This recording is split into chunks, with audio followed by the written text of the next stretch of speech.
Yes. Hi, good evening, everybody. Thanks for connecting to the results call of Khadim India. I welcome you all to this call, and we have already uploaded the results press release, the results presentation on the exchanges. Hope you had a chance to go through it and look forward to a great discussion with the management ahead. I would now like to hand over the call to promoter of the company, Mr. Siddharth Roy Burman, who is also the chairman and managing director. Over to you, Mr. Burman. Okay, namaskar everybody. Good evening, everyone. We welcome you to this conference call to discuss the second quarter result of the financial year 21-22. Hope everyone continues to be safe and had a great festive period. This quarter has been a story of resilience. We are proud to have bounced back to profitability after a second wave. Our strategic efforts on improving product portfolio, focus on profitability, managing supply chain, controlling cost and efficiency, improving our working capital position helped achieve a turnaround. In the post-COVID era, our affordable fashion positioning has resonated well with our existing and new customer base. We achieved healthy revenue growth across both business, retail and distribution. We have now recorded significant improvement in margin for last 4 consecutive quarters. We continue to strengthen our retail presence in Tier 2 and 3 cities by opening 25 new franchisee stores during the second quarter despite partial lockdown, taking the overall tally of 555 franchisee stores. The retail network now stands 762 stores and distribution footprint has increased 606. Coming to our performance for the quarter, comparing year-on-year to Q1 FY22, revenue grew by 33% to 161.6 crores. Second point, the company has achieved the highest ever gross margin in retail at 52%. Generated positive EBITDA of 13.7 crore with 8.5% EBITDA margin and reached pre-COVID level as the pre-COVID level versus an EBITDA loss in Q1 FY22. PAT stands at rupees 6.5 crores with a PAT margin of 4% compared to a loss of 22.4 crores Q2 FY21. Working capital efficiency has improved, cash flow position has strengthened the balance sheet. The majority of population get vaccinated gradually, unlocking increase the COVID-related restriction cases. The economy is on track to reach normalcy. After being confined indoor in the lockdowns, we now see a tremendous desire in the people to venture out again, and this is a driving high demand, especially for footwear. We are already witnessing improving traction at our store and are very optimistic of scaling operation further. We thank you all of you continued support and look forward to continue interaction with you. We can now proceed with the question and answer. Thanks. Thank you very much. We will now begin the question and answer session. Anyone who wishes to ask a question may press star and 1 on your touchtone telephone. If you wish to remove yourself from the question queue, you may press star and 2. Participants are requested to use handsets while asking a question. Ladies and gentlemen, we'll wait for a moment while the question queue assembles.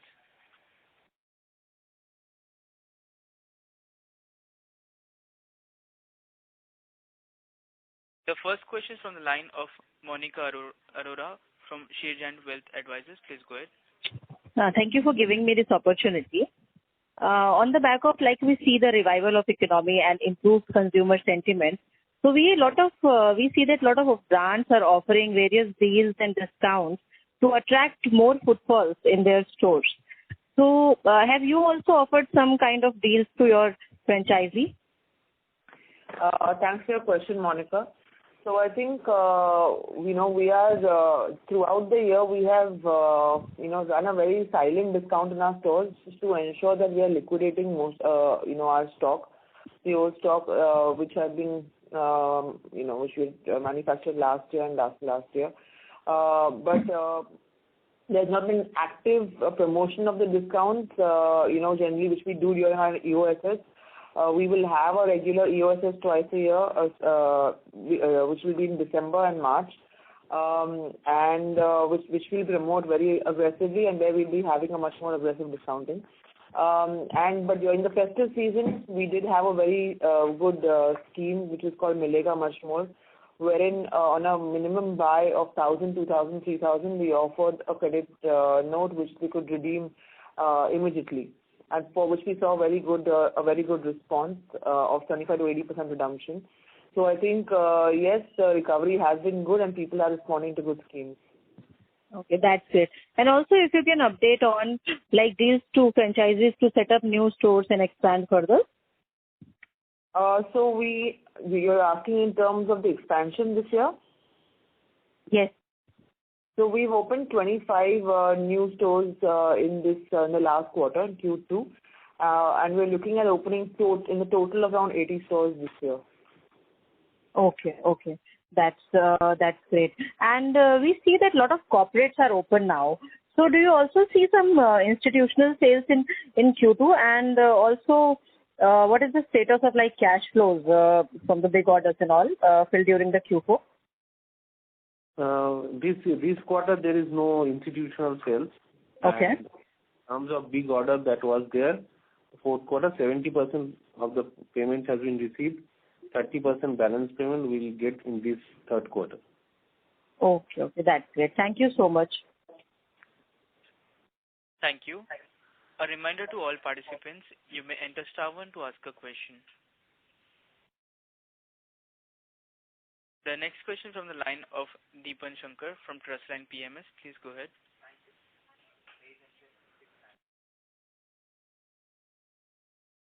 Deepan Shankar, your line is unmuted. Please go ahead with your question.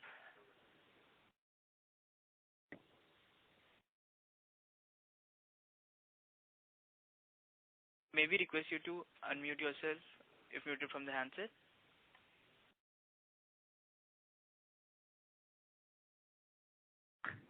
As there is no response, we move to the next question, which is from the line of Varun from VJB Securities.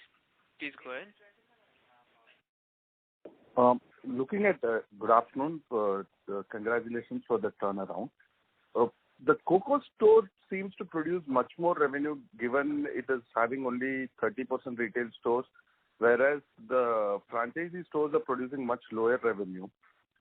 Why is that? So COCO stores, the sales are recorded at MRP, and the franchisee stores, the sales are recorded at net sales value, which is post the margin that we give, like a retail margin that we give to the franchisee for them to do business. That is why the sales seems lower. That's number one. And number two, the COCO stores are generally much bigger and they're larger, and they're generally in metros and tier 1. Vis-a-vis the franchisees are more in the tier 2, tier 3 cities, and the average sales are generally lower than the COCO stores. So from an accounting perspective, the discounts in COCO stores are recorded as expenditures. It's not, the revenue is not basically recorded as the sale price, but the MRP price. No, means if the product is sold at MRP, it is recorded at MRP price. If it's sold at a discount in COCO, it is recorded at a discounted price. But what Namrata was saying, that in a COCO, the sales recording is in MRP, whereas in case of EBO, we give a trade discount of around 30 to 35%. So the company records the primary sales of 65%. So that's why the difference, what you see that COCO numbers are higher compared to the franchise. Okay. In terms of how many stores have a break-even already out of the 800 stores? how many stores are cross-subsidized? Can you give some data on it? Because in the expansion force, we will say once the expansion completes over the next 2 years, the break-even percentages may go up, and that is the interest in it to know. See, in case of cocoa, we have already last year shut down 13 cocos which were at a negative thing. So if we consider 220, out of that 10 stores are not in break-even terms. Otherwise, all the cocoa stores are break-even. Okay. Thank you. Thanks for that. Thank you. Ladies and gentlemen, you may enter star one to ask a question. The next question is from the line of Deepan Shankar from Trustline PMS. Please go ahead. Good evening, everyone, and thanks a lot for the opportunity, and congratulations for good set of numbers. So firstly, wanted to understand, so last year H2, we have done a sales of 340 crores plus, only in terms of retail and distribution. So are we looking to grow considerably over last year H2 base as well for this year H2? Yes, firstly, thank you for Mr. Shankar for your question and your good words. Appreciated. Yes, I think we will be looking at growing in H2. The recovery has been extremely healthy and very comforting. On the retail side, for sure. The distribution side also, the recovery has been good. So yes, we're looking at growing on both the fronts in the businesses. Now, one thing is that in last year H2 there was a institutional sales of around 90 crores. So yeah, I'm not counting on that. Okay. So including that, it was 440 crores. So I'm counting only the 340 crores for retail plus distribution. Okay, that is good. Okay. And are we confident enough to get back to our pre-COVID quarterly run rate of 200 crores for next year onwards? Yeah, that's the hope for sure. Yeah, we are all hoping that we don't see a fourth and fifth wave and any further lockdowns and any further health issues in the country. And if that is not there, I mean, we definitely are looking forward to a pre-COVID number. Okay. And also in terms of fashion wear, so are we seeing substantial improvement over there? So that will give us improvement in average selling price as well, right? Sorry, I didn't get a question. Can you repeat it, please? Yeah. During COVID time, our fashion wear contribution has gone down tremendously in retail. So are we seeing that coming back strongly in coming quarters as well? Yes, sure. We've already seen it improving and coming back to normal, in Q2. In fact, in the end of Q2, especially during the festive season, we have seen normalized buying in terms of categories, all the categories. So we are, and we are also seeing the trend currently. So we are hoping and that the fashion buying continues. Okay. And at the gross margin levels, we have seen substantial improvement. So are we expecting that to sustain over coming quarters? Are we seeing that raw material pricing trend is able to pass on? See, on the retail side, we are hoping to be able to pass on the raw material price and still make an incremental margin, because the pricing relatively is on the higher side compared to distribution. So there we should be able to absorb and pass on and also grow. But on the distribution side, it's a bit choppy, and the raw material pricing is very sensitive to the pricing of the product. Because you're dealing over there with Hawaii chappals, PVC chappals, PU chappals, low price sports shoes, where the price is a very, very sensitive aspect of the product.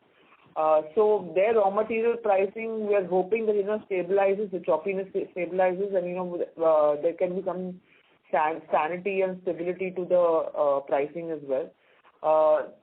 So till the raw material price stabilizes, I think there will be some choppiness in the gross margin, but we're hoping to pass on as much as possible.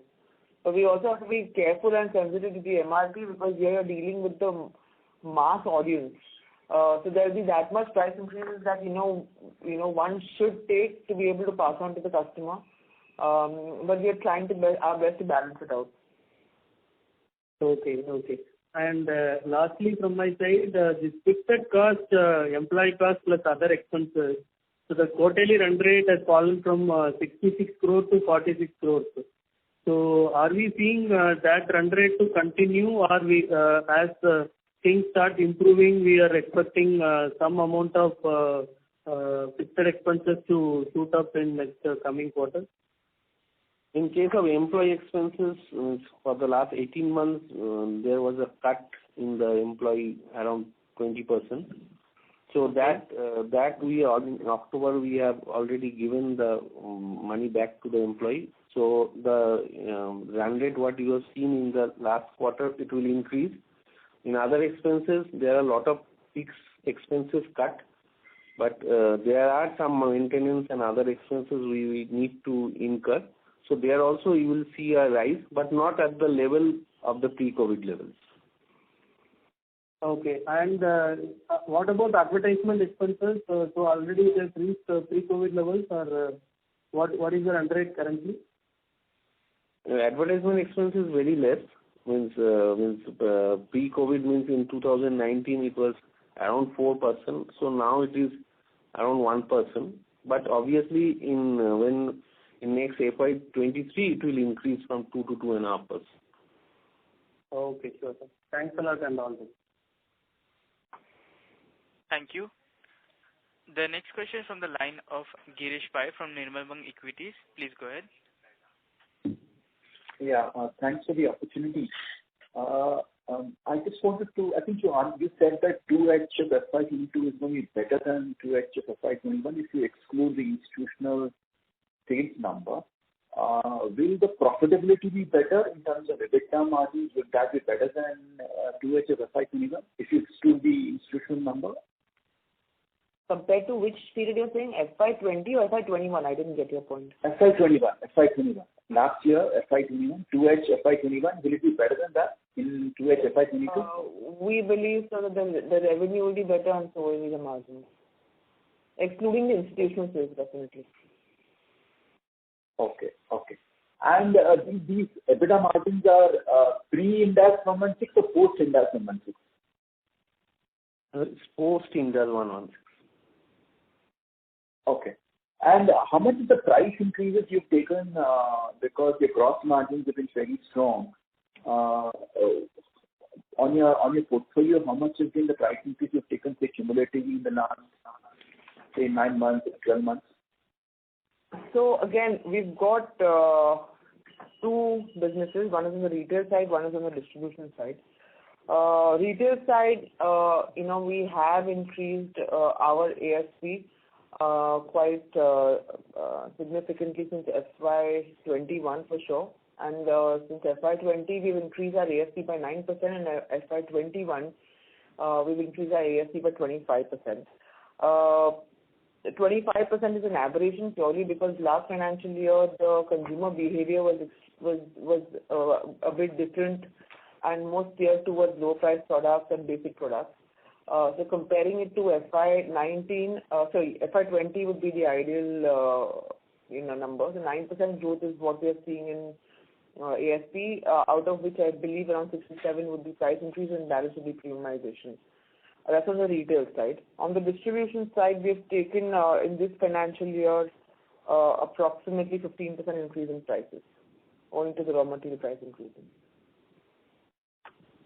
Okay. And you mentioned in one of the earlier questions that you would want to go back to a 200 crore kind of a run rate in terms of revenue on a quarterly basis. What incremental steps are required from your side to achieve that number? Is there anything required, or just demand coming back naturally because of post-COVID footfalls increasing? Will that lead to the 200 crore number, or do you think there are any incremental steps required from your side? So again, I would answer this question in two parts. One is retail, one is distribution. On the retail side, we will have to ensure that our base of stores, existing base of stores, grow at a healthy pace of SSG, which is around 5 to 6%. and we tend to grow the retail business overall around 10 to 12%. So the balance coming mainly through new store expansion. And on the distribution side, it's going to be purely through, increasing the market share and the wallet share with the existing base of distributors and also building a base of new distributors.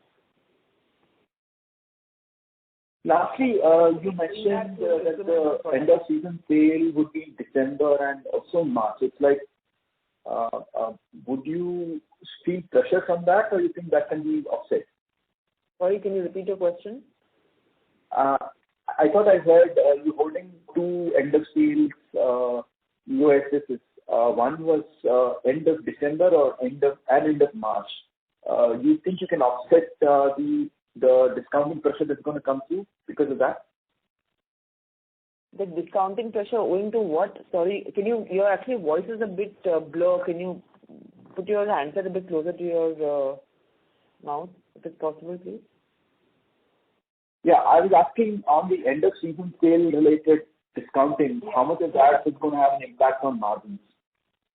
No, I think that's all planned and adjusted for. So I think there is an end of season sale every financial year and during every period. So I think that there will be an incremental growth because your overall gross margin is increasing.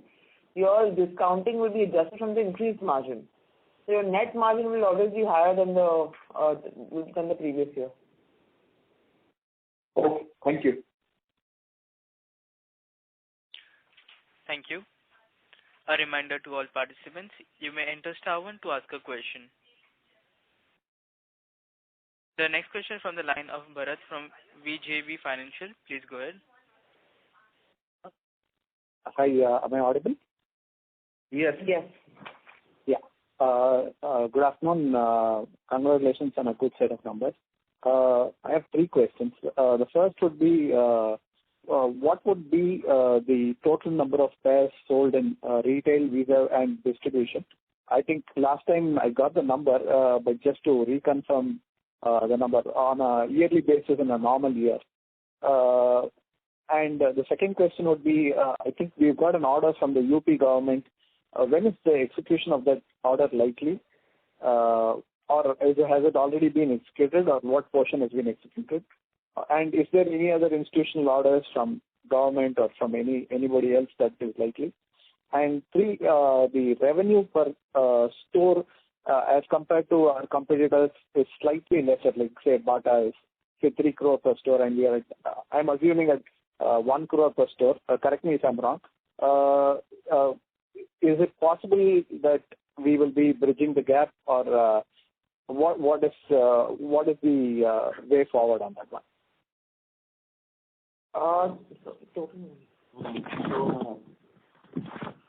I'm taking your second question regarding that institutional sales. So that institutional sales has been executed in March itself in the fourth quarter, and 70% payment has also come. In regard to, there is no institutional orders now pending in our side. Okay. And in terms of pairs sold in quarter H, this is distribution is around 67 lakhs, and in retail it's 22 lakhs. Okay. Revenue per store means if you compare our Coco store, it's around 1.25 per store. Yes, it is compared to Bata, it is less because the ASP of Bata is higher compared to us. And also the product mix, means we sell 75% of our products are below 1,000, but in compared to Bata, there 50% of the product are sold over 1,000 rupees. But I'd like to add over here, if you this is the revenue per store you're comparing. If you compare revenue per square feet and gross margin per square feet, we are as good as them, and in some cases even better. Okay, fantastic. Okay. So is it possible, like you've already answered the question in part, and when the earlier gentleman asked the question with regard to you adjusting gross margins and then discounting and giving, as net margin would still be efficient because you increase the price and give a discount or whatever that is to maintain the net margin. What is the elasticity of demand even if you increase price by say 3 to 5% on retail? Because say if I'm buying a shoe from, if I'm buying Pro or Lazard, or what is the propensity for you to increase prices in these segments where you can increase prices by 5% without affecting demand? Because like you said, Bata's average ASP is much higher. Say if I'm buying a power shoe versus Pro, if I buy a like to like, a Pro shoe is 700 vis-a-vis a Bata at 1,600. So is it possible for us to go from 700 to 800 without impacting demand? And what is the cushion that we have? So I think I am, just to answer, I can give you a history. Last 2 years that we have taken regular price increases of all our existing range and our new ranges as well, and I have not seen an impact on demand owing to the price increases. Our base is generally so low, and secondly, the kind of product range and the price points that we are selling at, we don't see too many brands being able to sell the kind of variety at that price point. So we are very confident of our product offering, and I don't think 3 to 5% increase in prices are going to impact the volume quite significantly. Okay, so we can increase. We have headroom there to increase prices and hold up margins if need be. Yes, definitely. There's no two thoughts about that. Okay. And with regard to last time in the con call, you had spoken about omnification of the channels where if I don't find a shoe in a store, I can get it through another store. So I buy from Kadams personally. So if I buy, say for example, I want an Oxford shoe and it's not available, the store manager doesn't, even though it's a COCO, the store manager doesn't know if the stock is available in the next store. So there's no integrated stock management even within the city. So how do you do an omnification? Like, how does it work? The store manager does not need to know if it is available in the next store or in the third store. He will just place the order and it will reach you from the nearest possible store where it is available. Because it is integrated backwards, because in the retail end we don't have that kind of bandwidth that will show that store manager can see everywhere. It is through the integrated ANS commerce thing that we integrate backend, so that if any order comes in the retail outlet, that will be picked up from the next store or from other states also.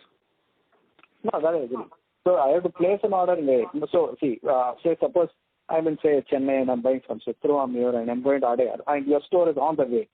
So if I'm going to a store and if I want that particular product, say I'm buying for myself and my family, and I really want it because there is not the particular color available there or whatever. Though it's in the catalog, it's and I know it's there, and I want it because the choice in the store may be slightly limited for various reasons.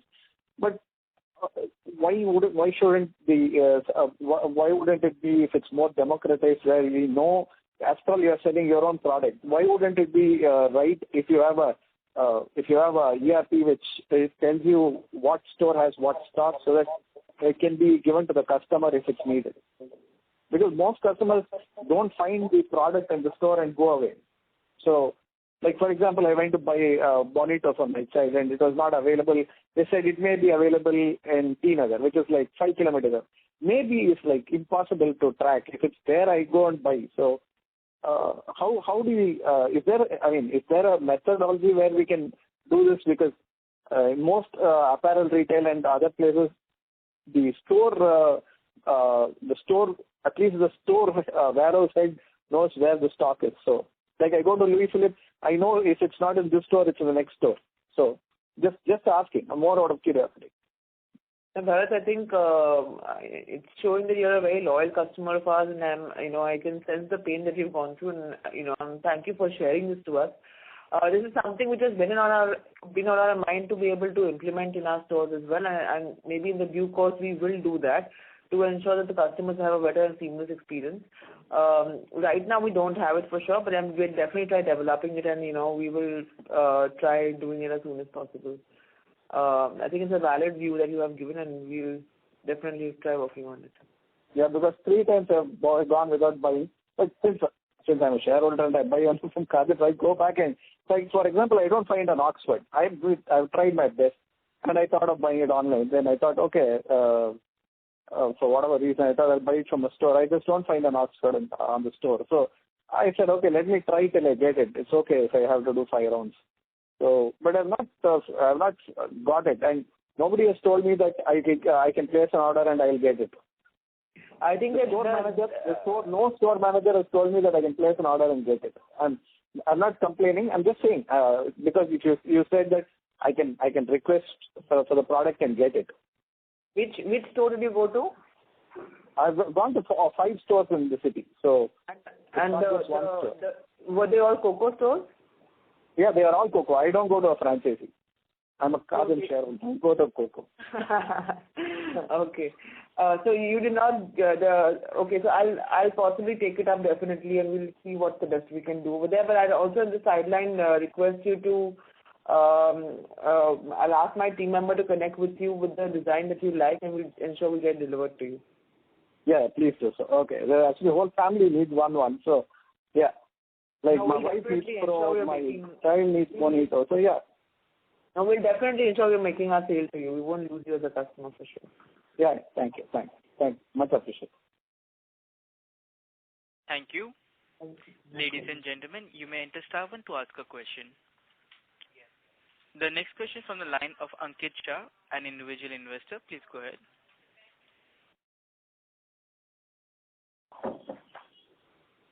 Ankit Shah, your line is unmuted. Please go ahead with your question. Hello. Yes, you're audible. Yeah, can you hear me? Yeah. Yes. Yeah. So one question was on the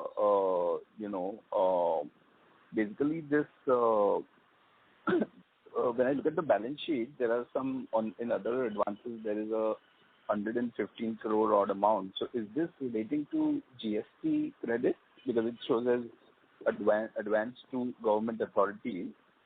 Yes, it is a GST credit that has accumulated over the years. Okay, and that this is because of the difference between what you charge the customer and what you pay to the suppliers on your raw material.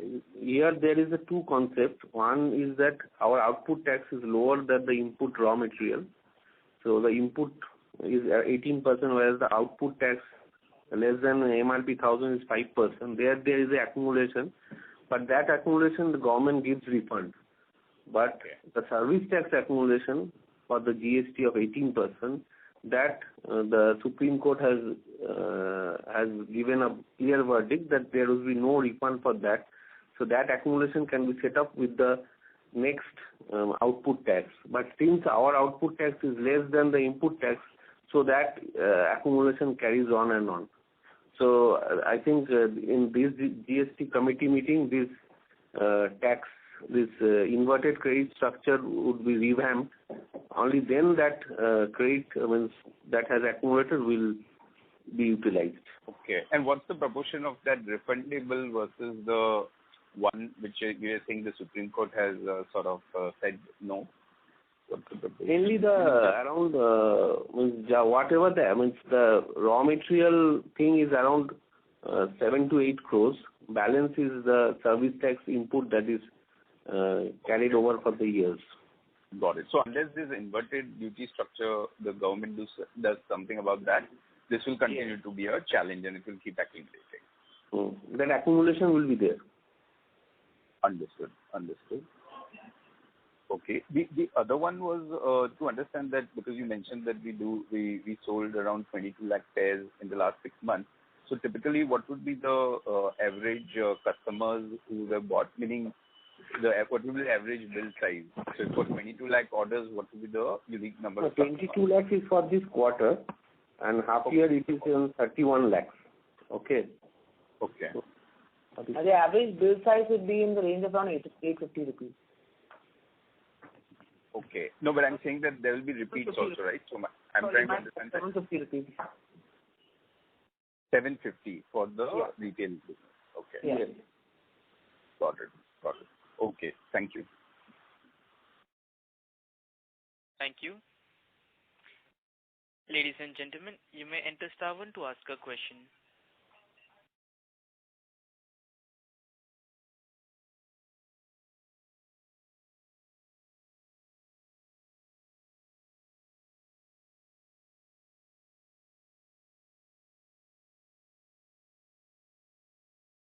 As there are no further questions, I would now like to hand the conference over to the management of Khadim India for closing comments. Thank you for all your questions and your interest in Khadim's. We're all working very hard to ensure that we're able to do good business, and we look forward to keeping